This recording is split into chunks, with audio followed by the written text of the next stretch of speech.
This video and the Fall TV Takeover are brought to you by PayPal, the simple and safe way to spend, send, and receive money. Download the app today. Hey, infinite universes mean infinite possibilities, right? Welcome to WatchMojo.com, and today we're counting down our picks for the top 10 Rick and Morty theories that might be true. Who am I? Who am I? I'm time! I'm literally time! Before we begin, we publish new videos every day, so be sure to subscribe for more great content. For this list, we're looking at some of our favorite fan speculations about this clever sci-fi show. But, I'm gonna miss Cronenberg World because everyone was Cronenberged all along like us from the beginning, Number 10. Rick Sanchez and Ford Pines. Do you have a permit for being totally lame? This show crosses over with Gravity Falls a lot. In Society of the Blind Eye, Stan Pines drops some items, which, in close Rick counters of the Rick kind, exit when Rick opens a random portal. They could have gone into any one of these. Son of a... Dipper and Mabel Mortys are spotted in the Citadel in the Rick Shank Rickdemption, and there have been depictions of what appears to be Bill Cipher and maybe Robbie's Muffin Graffiti too in the show. With their worlds so close, is it possible that Rick ever met that other interdimensional traveler/genius Ford Pines? Will we get a guest appearance from Ford? Did Ford fight against the Galactic Federation or with it? Is that a bird person feather? All speculation, but that's why it's a fan theory. Number 9. Rick knows this is TV. Just shake that ass, bitch, and let me see what you got. Roll credits! Just shake that ass, roll the credits, go! Just shake that ass, that's the end of season 1! Throughout the series, Rick has repeatedly taken time for fourth wall breaks, and the people around him either don't seem to notice or don't get it. This theory basically runs off the idea that Rick is so smart, he's figured out that he's on a TV show. Rubber baby bunkers! Lick, lick, lick my balls! Yeah, say that all the time. This is also the real reason he's so depressed, being neither alive nor dead. He doesn't care about anything, because what's the point when you're a cartoon at the mercy of an unknowable creator? He's smart, but he's also just rendered lines. He has no true free will, so literally nothing matters. Ugh, no wonder he drinks. No! Shoot, now look, it's like a Where's Waldo page. Can you find me? Check out all these zany characters. We'll be right back after these messages. Number 8. Not the Rickest. Hey, Morty, you want connection? Go be part of some stupid club like all those dumb Ricks. Maybe I don't connect because I'm the Rickest Rick there is. Say what? In the penultimate episode of Season 1, Rick C-137 declared himself the Rickest Rick. Fans, and Morty, seem to have taken that to mean that he is the most calculating, brilliant, and cold, with complex dashes of caring, of all the Ricks. At least within the central finite curve. But that's the thing with finites, right? Seeing as this was a self-professed and assumed personal identity, isn't it possible that he is not the Rickest Rick? Could there be another Rick that could out-Rick our Rick? Or is that ridiculous? And it would go without saying that the Rickest Rick would have the Mortiest Morty. Number 7. Rick replaced a suicide. All right, Morty, here we are. Oh my god, Rick! Is that us? We're dead! This one ties back into another theory that we'll get into a little bit later.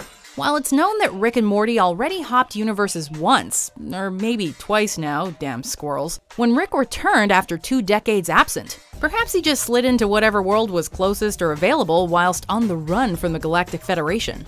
This theory posits that basically, yes, and that the Rick he replaced had succeeded in killing himself, or was killed off elsewhere. If the seat was open... Now we can just slip into the place of our dead selves in this reality, and everything will be fine. We're not skipping a beat, Morty. Number 6.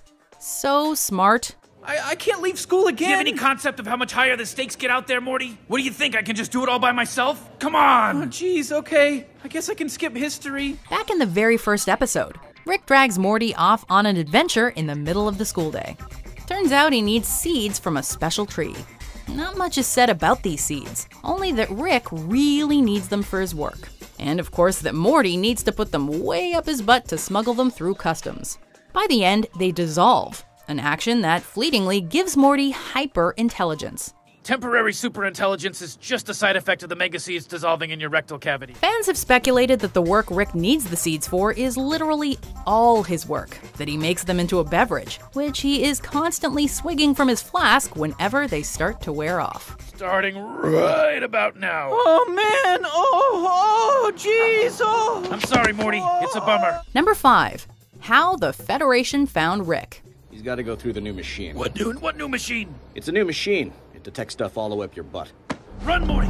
Run! This one's pretty darn likely. When at the spaceport, smuggling those aforementioned seeds, Rick and Morty get the alarm raised. Realizing who they've just let slip away, the Federation is able to track where the portal opened, Morty's school.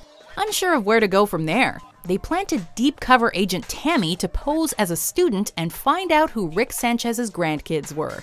After seeing Mr. Meeseek's presentation, Tammy realized Summer Smith had access to alien life forms and was therefore likely the gal she was looking for. She befriended her and used that friendship to access Rick and his friends. Makes a lot of sense. You know, in a lot of ways, I'm not a high school senior from the planet Earth. In a lot of ways, what I really am is a deep cover agent for the Galactic Federation, and you guys are a group of wanted criminals, and this entire building is, in a certain sense, surrounded. Oh, shit. I don't get the metaphor. I'll explain it to you later. Number 4. Not original. Rick, what about the reality we left behind? What about the reality where Hitler cured cancer, Morty? The answer is don't think about it. Remember that possible suicide Rick took over for? We're tying it back. Seeing as how there's so much universe swapping, we wouldn't be surprised if our Rick is not from the same universe as our Morty. While it seems firm that our Rick is C-137, as that is the way the Council of Ricks addressed him, it's never actually established that our Morty is Morty C-137. That was just assumed. Jeez, Rick, what is this place? The Citadel of Ricks. It's the secret headquarters for the Council of Ricks. Council of Ricks? This theory suggests that Rick C-137 is not with C-137 Morty, but that even before he Cronenberged up our Morty's world, Rick had left, or was forced to leave, a different universe. So, who am I? What do I do? My advice, take off. Number 3. Not the same every time. Hey, Morty, hang on to this. That number's your dad. If you lose it, we're not gonna be able to get him back. The idea is that the main story arc really does follow Rick C-137 and his Morty around. However, episodes that don't add to the larger arc could be any similar Rick and Morty. The first glimpse of this comes in Morty Night Run, when Rick and Morty are dropping off Jerry at the Jerry Baree. They get a ticket with the number 5126. We then follow a Rick and Morty pair around on their adventures with Fart.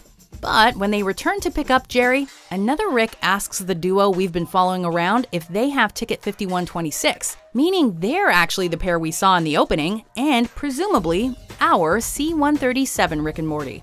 Hey, wait, do you have 5126? I'm not sure. Morty. Jerry, get out of here. That's a Blips and Chits ticket. What? Way to go, Morty. Whatever. Wait, what? All right, come on, Jerry. Number 2. Evil Morty is the original Morty.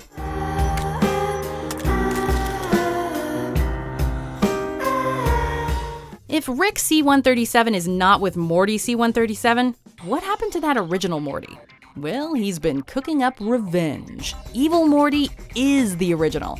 When we first encounter Evil Morty, Rick is having his brain scanned by a Rick piloted by Evil Morty.